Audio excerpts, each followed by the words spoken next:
जय हिंद दोस्तों, good evening. मैं दिनेश आप लोगों का बहुत बहुत स्वागत करता हूं। आज का जो हमारा टॉपिक है महिला पर्यवेक्षक 2024-25 की जो भर्ती है उससे संबंधित है। खंड 4 शिशु और उसकी देखभाल से संबंधित यह टॉपिक है। उसी में एक अधिगम अक्षमता जिसको लर्निंग डिसएबिलिटी कहते हैं, उस टॉपिक से बहुत सारे क्वेश्चन आते हैं, उन्हीं को मैं आज आप लोगों के साथ शेयर कर रहा हूँ। तो ज़्यादा से ज़्यादा वीडियो को लाइक और शेयर कीजिए, और जो लोग नए जुड़ते जा रहे हैं वो चैनल को सब्सक्राइब कर लीजिए, बेल आइकन को प्रेस कर लीजिए ताकि आप लोगों को सूचना मिलती जाए। नोटिफिकेशन जैसी क्लास हमारी होती है नोटिफिकेशन आपको प्राप्त हो जाएगा। अधिगम अक्षमता क्या है? तो यह एक स्नाविक विकार है। स्नाविक का मतलब होता है जो हमारे सिस्टम, नर्वस सिस्टम से कह सकते हैं, या हमारे जो शारीरिक संरचना है उससे संबंधित कह सकते हैं। इसको कहते हैं स्नायु मंडल, या हमारे जो शरीर है उसको कहा जाता है। स्नाविक विकार है जो कि किसी व्यक्ति को कौशल सीखने और उसका प्रभावी ढंग से उपयोग करने से रोकता है।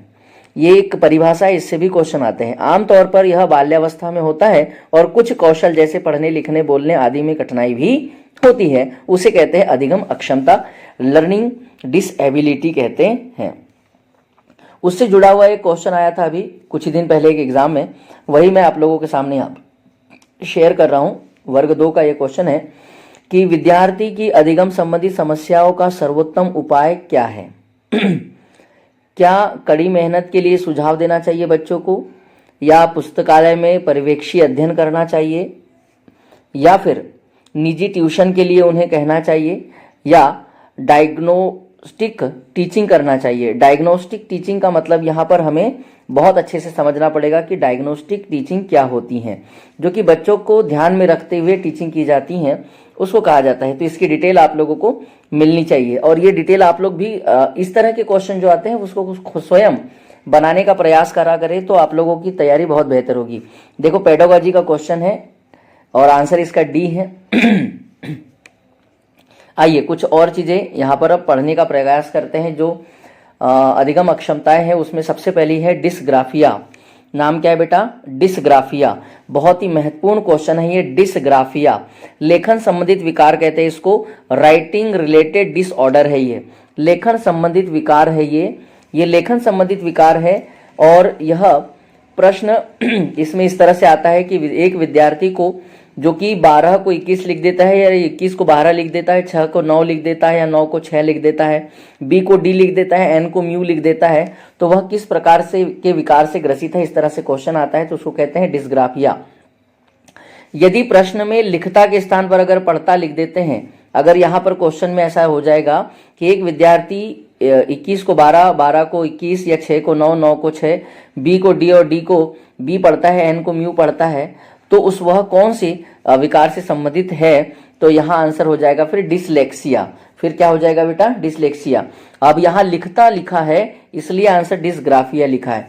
तो आप लोग क्या करेंगे, इसको याद रखने का बहुत अच्छा तरीका है कि आप लोगों ने देखा होगा छोटे बच्चों के लिए इस तरह से अल्फाबेट बनाने के लिए छोटा सा बॉक्स वाली जो रूलिंग वाली जो बुक आती है उसमें लिखवाया जाता है कि वो बॉक्स के इधर उधर न जाए, तो ग्राफ बना देते हैं ऐसे कि इस ग्राफ में बनाया है, इसमें लिखिए।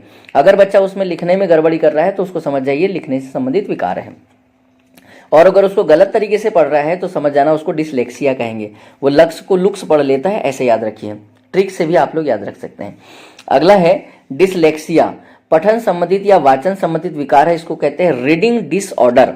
खास शब्दों को लिखने और पढ़ने संबंधित, जैसे लड़की को लकड़ी और लकड़ी को लड़की कर लेता है, आप को आब लिख लेता है, बी को डी बोल देता है या पढ़ लेता है, तो उसको कहते हैं डिसलेक्सिया। इसमें लिखने और पढ़ने दोनों आ जाते हैं। इनमें से कौन एक विशिष्ट अधिगम निशक्तता का उदाहरण है? महिला पर्यवेक्षक 2017 का सेकंड पाली का यह क्वेश्चन है, और यह क्वेश्चन डिसलेक्सिया से जुड़ा हुआ है, इसलिए मैंने इसको यहाँ डाल दिया है क्वेश्चन को भी। निम्न में से कौन सा एक विशिष्ट अधिगम निशक्तता का उदाहरण है? तो उसको कहते हैं डिसलेक्सिया। मानसिक मंदन, एडीएचडी, इससे भी बहुत क्वेश्चन आते हैं एडीएचडी से, और ऑटिस्टिक्स स्पेक्ट्रम विकार। तो ये जो ऑटिज्म होता है उसको पूछता है, इसको नहीं पूछता ज्यादातर। अगला है डिसलेक्सिया से बचाव के उपाय क्या क्या होने चाहिए? तो कक्षा के वातावरण को बच्चों के लिए सुलभ बनाएं ताकि वे अपनी रुचि के साथ सीखने का आनंद ले सके। अपनी क्षमता के अनुसार व्यक्तिगत गति से पढ़ने और लिखने के अवसर उन्हें प्रदान किए जाए तो भी वो जल्दी से डिसलेक्सिया पर काम कर सकते हैं या उसके बचाव के लिए काम कर सकते हैं। डिसलेक्सिया से पीड़ित छात्रों को अन्य छात्रों के बीच विभिन्न प्रकार की गतिविधियों में भी शामिल करें ताकि उनके अंदर किसी प्रकार की हीन भावना का समावेश ना हो। अगर बच्चा अपने आप को हीन या कमजोर समझ रहा है तो भी वो दिक्कतें होती हैं उसको सीखने में, अधिगम करने में। बहुसंवेदी शैक्षणिक उपागमों का प्रयोग भी करना चाहिए जो कि एक टीचिंग मेथड के अंतर्गत आते हैं, उनको कहते हैं। कक्षा में नोट बनाने के बजाय वॉइस रिकॉर्डिंग की अनुमति दे ताकि बच्चा नोट बनाते रहेगा तो लिखने में उसको तकलीफ हो रही है, सुनने में भी है थोड़ा प्रॉब्लम होती है या समझने में भी, तो वो उसको क्या है, अगर वो पीछे रह जाता है तो वो बार बार वो शब्दों को छोड़ देता है, फिर उससे पढ़ाई उसकी कंप्लीट नहीं हो पाती। तो उसको रिकॉर्डेड क्लासेस देने की कोशिश करनी चाहिए। शिक्षक को हस्तलिखित के बजाय मुद्रित सामग्री को सीखने की अनुमति देनी चाहिए। उसको क्या है, हैंड राइटिंग से अगर वो लिखता है, कॉपी बनाएगा तो उसको दिक्कतें है वैसे ही, तो उसको मुद्रित या प्रिंटिंग जो बुक्स वगैरह है या जो प्रिंटेड मटेरियल है वो दे देना चाहिए, फोटोकॉपी वगैरह। छात्र की क्षमताओं के अनुसार विभिन्न प्रकार के शैक्षणिक दृष्टिकोणों का उपयोग करके उसके व्यक्तिगत लक्ष्य निर्धारित करने चाहिए। ये पूरा का पूरा एक पॉइंट है भैया, है ना। विभिन्न शैक्षणिक या शिक्षण अधिगम सामग्री का उपयोग पाठ्यचर्या को छात्रों के लिए प्रासंगिक बनाना चाहिए, उपयोगी बनाना चाहिए छात्रों के लिए कि वो आसानी से उसके साथ जुड़ सके। अब होता है इसी से जुड़ा हुआ एक और है जिसको कहते हैं वाच वैकल्य। ये विकार नहीं है परंतु ये विकार के जैसा ही अक्षमता ही है, कमजोरी है बच्चे की, जो कि वाच वैकल्य मतलब होता है बोलना। यह एक पठन अक्षमता है, पठन मतलब वही बोलना या पढ़ना, जो मानसिक मंदता, मस्तिष्क क्षति या बुद्धि की कमी के कारण नहीं है, बल्कि यह आंखों और कानों से प्राप्त छवियों को समझने योग्य भाषा के या भाषा में अनुवाद करने की मस्तिष्क की क्षमता में कमी के कारण होता है। अब अगर वाच वैकल्य के लिए क्वेश्चन आएगा तो वो इसमें यही देगा कि इसमें मानसिक मंदता, मस्तिष्क क्षति या बुद्धि की कमी के कारण होता है, पर यह ऐसा नहीं है। ये वाच वैकल्य किसके लिए हो सकता है, तो बोले यह आंखों या कानों से, मैंने बोला ना कि बच्चा अगर ध्यान से सुनेगा नहीं और देखेगा नहीं तो उसमें भी एक तरह से वो बोल पाने में अक्षम हो जाता है, उसको कहते हैं वाच वैकल्य। तो देखो, कानों से प्राप्त छवियों को समझने योग्य भाषा में अनुवाद करने की मस्तिष्क की क्षमता में कमी के कारण यह विकार होता है। अब कुछ इसके बुलेट्स पॉइंट मैंने बना के रखे हुए वाच वैकल्य के लिए, तो वो देख लीजिए। की पॉइंट निम्नलिखित अपनाकर पठन अक्षमता से बचाना चाहिए। बच्चे को कैसे हम लोग पठन अक्षमता से बचा सकते हैं। पठन विकार से पीड़ित छात्रों को अन्य छात्रों के बीच विभिन्न गतिविधियों में संलग्न करें ताकि वो भी बहुत अच्छे सीख सके। छात्र की क्षमताओं के अनुरूप विभिन्न प्रकार के शैक्षणिक दृष्टिकोणों का प्रयोग करें। व्यक्तिगत लक्ष्य निर्धारित करें बच्चे के लिए। और बाकी ऊपर जो पॉइंट लिखे थे वही सारे पॉइंट हैं। छात्र छात्राओं के लिए कक्षा में वातावरण निःशुल्क बनाए ताकि वे अपनी रुचि के साथ अधिगम का आनंद उठा सकें।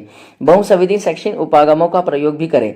विभिन्न प्रकार की शैक्षणिक गतिविधि या सामग्रियों का प्रयोग करके छात्रों के लिए पाठ्यचर्या को प्रासंगिक बनाने का भी प्रयास करें। ये टीचर का काम है।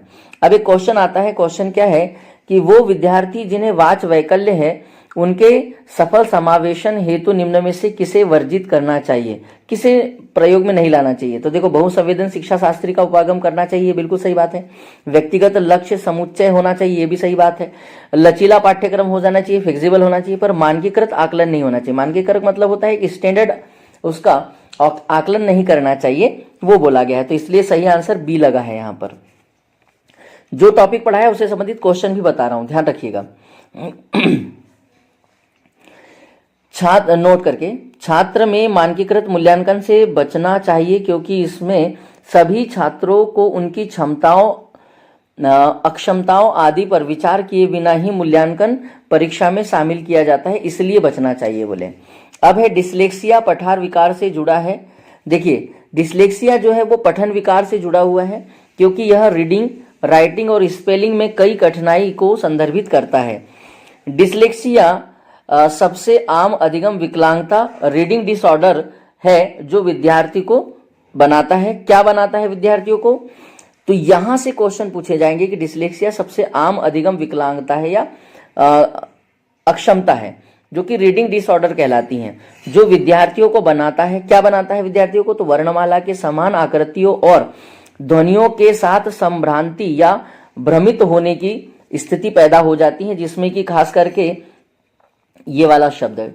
बच्चे जो होते हैं दोनों को छ छत्रिय वाला ना पढ़ के इसको छ पढ़ लेते और इसको भी छ पढ़ लेते हैं। कई बार संभ्रांति ये हो जाती है, जैसे एक उदाहरण मैं आपको और दे रहा हूं यहां से। जैसे मान लीजिए उन्होंने एक शब्द लिखा है स्वप्न, ठीक है, ऐसा लिखते हैं। अब अगर मान लीजिए यहां से कई सारे शब्द में देखा होगा एक शब्द लिखा है ये स्रोत। अब इसी को कई लोग क्या कर देते हैं, या बच्चे जो है इस तरह से लिख देते हैं, तो इसमें संभ्रांति हो गई, ठीक है। अब स्वप्न की जगह उसको क्या कर लेते हैं, वो ऐसा अगर कहीं धोखे से लिख दिया गया हो, ठीक है, एक मिनट मैं बता दे रहा हूं इसको। और भी बहुत सारे तरीके हैं। कुछ शब्द जो समान दिखाई देते हैं, समान ध्वनि वाले होते हैं, तो उसमें भी कई बार व और ब को लेकर थोड़े से बच्चे कंफ्यूज हो जाते हैं, है ना। भ और म को लेकर थोड़ा सा कंफ्यूज हो जाते हैं, क्योंकि यहाँ ऊपर सिर नहीं बांध पाते हैं। य और म को लेकर थोड़ा सा कंफ्यूजन में हो जाता है।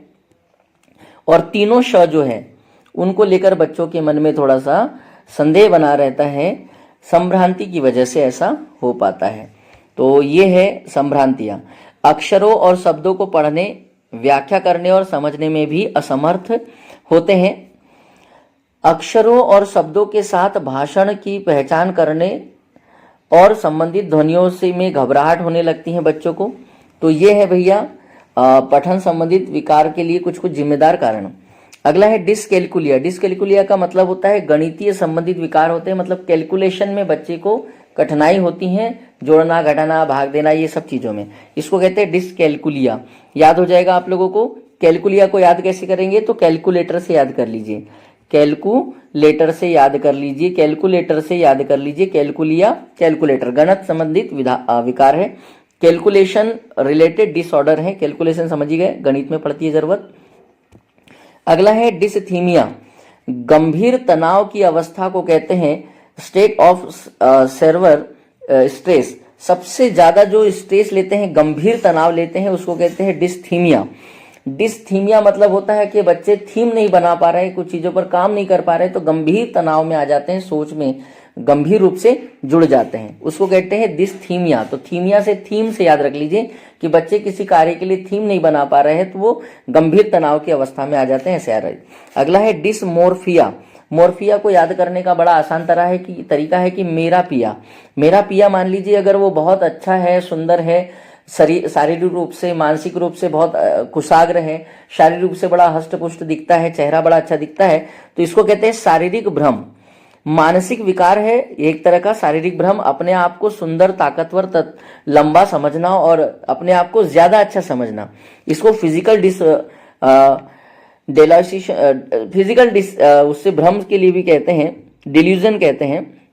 इसमें अपने आप को ज्यादा ब्यूटीफुल समझना, ज्यादा ताकतवर समझना, सुंदर समझ लेना, हष्ट पुष्ट समझ लेना, ये तो मोर्फिया। मोर्फिया को याद कैसे रखना है, मोरे पिया।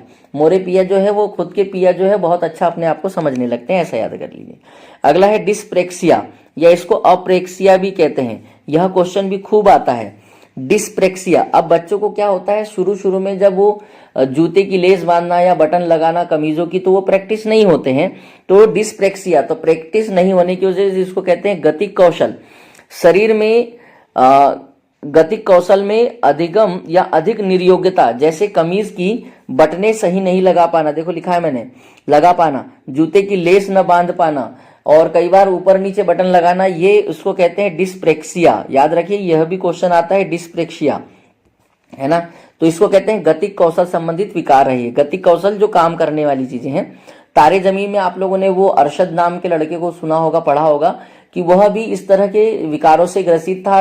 वो तो 2-3 चीजों से ग्रसित था। एक तो ये अप्रेक्सिया भी है, उसको डिस्प्रेक्सिया भी कह सकते हैं, अपेक्सिया से भी था, और उससे भी था, डिसलेक्सिया से भी था, और हाँ ये दोनों से था।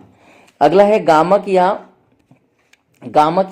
गतिमान अक्षमता, लोकोमोटोर डिसएबिलिटी। गामक या गतिमान, गामक का मतलब यहां देखिए, यह अक्षमता शारीरिक अक्षमता या मसल्स का सही तरीके से काम नहीं चल पाना या चलना से संबंधित होता है, जैसे चलना कूदना, जैसे सीढ़ियों पर उतरना चढ़ने संबंधित दिक्कतें होती हैं, जैसे स्टेयर वगैरह आप लोगों ने देखा होगा, जो एस्केलेटर होते हैं उस पर दिक्कत होती है उसको, तो चलने कूदने और हाथ में कोई वस्तु, इससे संबंधित यह एक विकार है। पकड़ने की अक्षमता, जैसे कोई तेजी से गेंद फेंक रहा है तो वो गेंद नहीं समझ नहीं पाता है, उसकी स्पीड और उसके आकार आकृति में कंफ्यूजन हो जाता है, इसलिए वो उसको पकड़ नहीं पाता है। अगला है बेटा अफेजिया। अफेजिया जो है, अफेजिया, अगर किसी के पास में शब्द नहीं हो तो वो दूसरे के चेहरे को देखते रहते, तो फेज को याद रख लीजिए, अफेजिया ऐसा याद रख लीजिए। तो भाषा संप्रेषण में कठिनाई, बोलते समय शब्दों में फंस जाना, जैसे फंबल करते रहना, या कई बार क्या होता है कि कुछ बोलते बोलते कुछ बोलना चाह रहे थे पर अटक गए, फिर बोलना चाह रहे थे फिर रुक गए, तो यहाँ पर इसको कहते हैं भाषा संप्रेषण। बोलते बोलते किसी दूसरी चीज में चले जाना, ध्यान कहीं और होना, है ना, इस तरह से इसको कहते हैं बोलते समय शब्दों में फंस जाना, या जो टंग होती है वो ट्विस्ट हो जाती है, मतलब कुछ शब्दों में जीभ जो है पलट नहीं पाती, घूम नहीं पाती है, या ये कह सकते हैं कि बोलते बोलते शब्दों में फंस जाते हैं। अब पता चला हिंदी पढ़ाने वाला टीचर अगर एकदम से इंग्लिश के कई सारे शब्द आ जाते हैं तो वहां थोड़ा सा दिक्कत हो जाती है, जैसे मेरे साथ भी होती है। अगला है डिस्फेजिया। देखिए ये है अफेजिया और यह है डिस्फेजिया। डिस्फेजिया, जब अफेजिया मानसिक व्याधि किसी शारीरिक अक्षमता या रोग के कारण हो तो उसे डिस्फेजिया कहते हैं। ध्यान दीजिएगा ये भैया, जब अफेजिया, अफेजिया मतलब समझते हो बोलने संबंधित विकार अगर हो रहा है और वो मानसिक व्याधि किसी शारीरिक अक्षमता या रोग के कारण होता है तो उसको डिस्फेजिया कहते हैं। अगला है बुलिमिया। याद रखिए बुलिमिया बहुत ही फेमस एक विकार के तौर पर पढ़ना चाहिए आपको। बुलिमिया, बुलिमिया मतलब होता है, याद करिएगा इसको, मियाँ शब्द लिखा है, मतलब बुला लिया किसी दोस्त को जो कि मियाँ साहब के तौर पर भोजन करने के लिए बुलाया, और वो भोजन ग्रहण प्रवृत्ति संबंधित समस्या है। खाते ही रहना, होश ही नहीं रहना, या रहना कि इतना होश भी नहीं रहना कि कितना खा लिया और कितना खाने की आवश्यकता है और कितना खाऊंगा, बुलिमिया। तो इसमें देखिए बुलिमिया में क्या बोला मैंने, भोजन ग्रहण प्रवृत्ति संबंधित विकार है, इसमें खाते ही रहना या होश ही नहीं रहना कि कितना खा लिया, कितना खाने की आवश्यकता है, पेट भर गया है फिर भी खाए जा रहे हैं। भोजन संबंधित 3 प्रकार के विकार होते हैं, एनोरेक्सिया नर्वोसा, द्विघातुमान भोजन संबंधित विकार, और बुलिमिया नर्वोसा। सबसे ज्यादा क्वेश्चन बुलिमिया नर्वोसा के आते हैं। अब ये तीनों विकार क्या होते हैं उसको ध्यान से समझिए, पूरा डिटेल से समझा रहा हूं बेटा मैं। एनोरेक्सिया नर्वोसा एक व्यक्ति की स्थिति है, यह एक व्यक्ति की दशा या स्थिति है जब वह अपनी भूख खो देता है और प्रत्येक दिन भूख से लड़ता रहता है। यह अधिक वजन के होने की वजह से, या इसको कहते हैं ना कि वेट, जिसको कहते हैं क्या बोलते हैं, कुछ लोग होते हैं ना जो वेट कॉन्शियस होते हैं कि भाई मेरा वेट तो नहीं बढ़ गया, आज इतना था इतना हो गया, मैं मीठा खा लूंगा तो दिक्कत होगी, कुछ ज़्यादा स्पाइसी खा लिया तो दिक्कत होगी, मसाले खा लिए तो, उसको कहते हैं एनोरेक्सिया। तो एक व्यक्ति की स्थिति है जब वह अपनी भूख खो देता है, मतलब वो खुद से अपनी भूख खोने की कोशिश करता है, प्रयास करते रहता है और प्रत्येक दिन भूख से लड़ता रहता है। यह विकार अधिक वजन होने के डर से होता है, जिसको कहते हैं वेट ज़्यादा हो जाना या वेट कॉन्शियस कहते हैं। द्विघातुमान भोजन विकार संबंधित विकार, यह विकार जो है अधिक खाने की आदत एक ऐसी स्थिति है जब कोई व्यक्ति बिना किसी भूख के, मतलब पेट में भूख तो है नहीं पर बड़ी मात्रा में भोजन कर ले, उसके खाने का व्यवहार उसके नियंत्रण से बाहर हो जाए। जैसे कई बार होता है ना कि घरों में अब 2 रोटी खाने वाला व्यक्ति अगर 6-7 रोटी या 8 रोटी खा ले तो दिक्कत हो जाएगी, उसको कहते हैं द्विघातुमान भोजन संबंधित विकार। फिर उसमें अजीर्ण वगैरह हो जाता है, खट्टी डकारें आने लगती हैं, तो द्विघातुमान हो गया। अगला है बुलिमिया नर्वोसा, एक ऐसी स्थिति है जब द्विघातुमान भोजन स्वयं को दोहराता है, मतलब इसमें ज्यादा से ज्यादा भोजन कर लेता है बच्चा और यह आत्मसम्मान को कम करता है, जिसके परिणाम स्वरूप अधिक खाने के लिए शर्मिंदा या दोषी होता है। यह अवसाद या मानसिक विकारों से संबंधित है। इसमें क्या होता है कि कोई व्यक्ति अगर, अब जैसे आप लोगों ने देखा होगा, मैंने तो महसूस भी किया है, देखा भी है कई सारी जगह, खास करके ग्रामीण क्षेत्रों में जब पतरालियों पर आसन, मतलब लोगों को नीचे बिठाकर आसन पर बिठाकर और फिर भोजन वगैरह परोसा जाता था पत्तल पर, और वो जब खाते थे तो कुछ लोगों की आदत ये होती थी कि डेली रूटीन जैसा खाना खाते हैं वैसे ही वहाँ पर भी खाना खाते होते थे। तो क्या होता है कि बाकी लोग तो सब खाना खाकर उठने लग जाते हैं या वहाँ बैठे होते हैं, परंतु वो व्यक्ति खा ही रहा होता है, तो उस समय थोड़ा सा उसको क्या होता है कि वो नर्वस हो जाता है, उसको कहते हैं बुलिमिया नर्वस। नर्वसा मतलब मुझे बुला तो लिया है पर मैं अब नर्वस हो रहा हूं कि कितना खाऊं, खाऊं कि नहीं खाऊं। तो ये शर्मिंदगी संबंधित एक दोष है, ठीक है, कि जितनी आवश्यकता है उससे ज्यादा ही खा लिया हो या इतना खा लिया है कि लोगों को ऐसा लग रहा है कि ये कितना खाता है, भुक्कड़ आ गया कहीं का, है ना। प्रोजेरिया, प्रोजेरिया इसमें क्या होता है, प्रोजेरिया में कम आयु में व्यक्ति वृद्ध जैसे दिखाई देने लगता है, इसको कहते हैं वृद्धावस्था जैसे दिखाई देने से संबंधित विकार। मतलब कोई व्यक्ति प्रोजेरिया मतलब समय से पहले ही वृद्ध जैसे दिखाई देना, आयु से पहले ही। अब आयु उसकी मान लीजिए 25-30 साल की है और वो अभी वृद्ध जैसे दिखाई देने लग गए हैं, तो उसको कहते हैं प्रोजेरिया। अगला विकार है डिमेंशिया। डिमेंशिया जो होता है तर्क न लगा पाना, ये भी एक बहुत ही महत्वपूर्ण क्वेश्चन है। तर्क न लगा पाना या स्मरण शक्ति कमजोर होना, उसको कहते हैं डिमेंशिया, है ना। कि मैंने मेंशन ही नहीं किया कि आज मैंने क्या क्या पढ़ा था और मैंने तर्क ही नहीं लगा पाया, डिमेंशिया, ऐसा याद कर लीजिए। अगला जो विकार है ये अधिगम अक्षमता से संबंधित भी है और बहुत सारे यहाँ से क्वेश्चन आते हैं। इसको कहते हैं स्वलीनता या आत्मकेंद्रिता या ऑटिज्म। ये क्वेश्चन भी आप लोगों को महिला सुपरवाइजर में खूब आएगा, तो आप लोगों की जिम्मेदारी है कि क्वेश्चन इकट्ठे करें। मैंने टॉपिक बहुत अच्छे से पढ़ा दे रहा हूँ। दोहराव, रिपीटेटिव और बार बार किए जाने वाले व्यवहार को या बिहेवियर को ऑटिज्म कहते हैं। यह दिव्यांगता, सामाजिक संरचना, संचार, सोशल कम्युनिकेशन में चुनौती के कारण बनती है। मतलब दोहराव या रिपीटेटिव करना या बार बार किसी प्रकार के व्यवहार को करना। ऑटिज्म एक विकास संबंधित विकार किसी व्यक्ति में संचार, स्व विनिमय और सामाजिक संपर्क कौशल को बाधित कर देता है, ठीक है। तो ये है भैया स्वलीनता या आत्मकेंद्रिता। क्वेश्चन आया है, देखो क्वेश्चन है साइकोसिस होता है क्या। महिला पर्यवेक्षक 2017 का यह क्वेश्चन है, सेकंड पाली का। गंभीर विकार है, मामूली विकार है, अनुकूलित विकार है या माध्यम विकार है। तो यह मामूली विकार है साइकोसिस, ठीक है। अगला क्वेश्चन देखिए, बहुत ही महत्वपूर्ण प्रश्न फिर से एक मिला है। सामाजिक अंतरक्रिया और संप्रेषण में गंभीर बाधा जैसे लक्षणों का शीघ्र दिखना निम्न में से किसका संकेत माना जा सकता है। इसको कहते हैं शैशवी स्वलीनता या ऑटिज्म, ठीक है। यही उसका आंसर है, इतना ही लगाइए और पढ़ के उसको खत्म कर दीजिए। शैशवी स्मृति लोप नहीं, एग्रोसिया नहीं है, प्रतिघात सेरेब्रम पॉल्सी भी नहीं है और रेट सिंड्रोम भी नहीं है। तो इसका सही आंसर है शैशवी स्वलीनता, शिशुओं में भी होता है ना। अगला है ADHD। तो आज के लिए इतना ही भैया, इतना बहुत पढ़ लिया आप लोगों ने। इसके बाद में ADHD को मैं आपको अगली क्लास में पढ़ाऊंगा। आज के लिए इतना ही। इतिश्री, जय हिंद, जय भारत। और इस तरह के बहुत ही बेहतरीन वीडियो जानने के लिए, पढ़ने के लिए आप दिनेश सर यूट्यूब चैनल पर जाइए, दिनेश सर हिंदी वाले, और उसके प्लेलिस्ट में जाइए। आपको बहुत सारी काम की चीज़ें, अपने अपने काम की चीज़ें सबको मिल जाएगी। किसी को हिंदी मिल जाएगी, किसी को हिंदी साहित्य मिल जाएगा, किसी को व्याकरण मिल जाएगा, किसी को GK GS के क्वेश्चन मिल जाएंगे विविध के, किसी को बाल विकास मिल जाएगा, किसी को महिला पर्यवेक्षक की जानकारियां भी मिल जाएगी और महिला पर्यवेक्षक के क्वेश्चन पेपर भी मिल जाएंगे। तो आज के लिए इतना ही। इतिश्री, जय हिंद, जय भारत। फिर मिलेंगे अगले वीडियो के साथ।